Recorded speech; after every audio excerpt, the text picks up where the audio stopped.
আসসালামু আলাইকুম। এসএসসি 2024 সালে পরীক্ষার্থীরা ইতিমধ্যে ময়মনসিংহ বোর্ডের বোর্ড চ্যালেঞ্জের মার্কশিট সহ চলে আসছে বোর্ডে।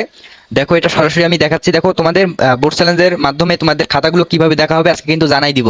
দেখো, খাতাগুলো এখানে সকল খাতাগুলো শিক্ষার্থীদের দেখা হচ্ছে। দেখো, খাতাগুলোতে তোমাদের নাম্বারটা চেক দেওয়া হচ্ছে। দেখো, এখানে একবারে দেখো ডান সাইডে একটা অপশন আছে, দেখো প্রধান, দেখো পরীক্ষক, এই দেখো এইখানে এইখানে কিন্তু তোমাদের এই যে গ্রেস মার্কটা দেওয়া হবে। দেখছো, এখানে কিন্তু তোমাদের গ্রেস মার্কটা দেওয়া হবে। তোমরা যারা 1 2 এর জন্য ফেল করেছো ওইখানে কিন্তু গ্রেস নাম্বারটা দেওয়া হবে।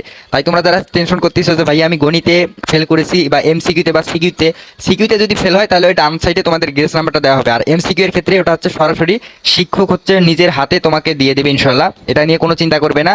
আর তোমরা যারা ভাবতেছো যে আমার রেজাল্টটা মনে হয় খারাপ হয়ে গেছে, আমি ফেল করলাম, 1 বছর আমার গ্যাপ যাবে, তো 1 বছর তোমাদের গ্যাপ যাবে না, অবশ্যই পাস করে দেওয়া হয়েছে। দেখো, এখানে শতভাগী শিক্ষার্থী, দেখো এখানে অনেক শিক্ষার্থী ফেল করেছে এই বছরে, নানা কারণে অকারণে অনেকেই কারণেই মানে ফেল হয়েছে।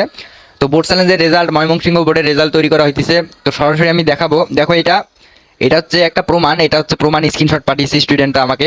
সে দেখো এমসিকিউতে ফেল করছিল, যে সে বলেছিল যে আমি ভাইয়া বাংলায় পাইছিলাম 7টা এমসিকিউ, বাংলা দ্বিতীয়তে পাইছিলাম 5টা এমসিকিউ, তাহলে আমাকে কেমনে পাস দিল। তারপরে গণিতে সে একদম এমসিকিউ খারাপ করেছিল, 7টা এমসিকিউ হয়েছিল বা 8টা এমসিকিউ হয়েছিল গণিতে, সে পাস করেছে। দেখো, এখানে মার্কশিট দেওয়া দিয়েছি আমাকে, আমি স্ক্রিনশট রেখে দিয়েছি। এরা কিন্তু ফেল করা স্টুডেন্ট, মানে একদম ফেলের কথা ছিল, তারা দেখো পাস করছে, মানে গ্রেস নাম্বারটা দেওয়া হয়েছে তাদেরকে।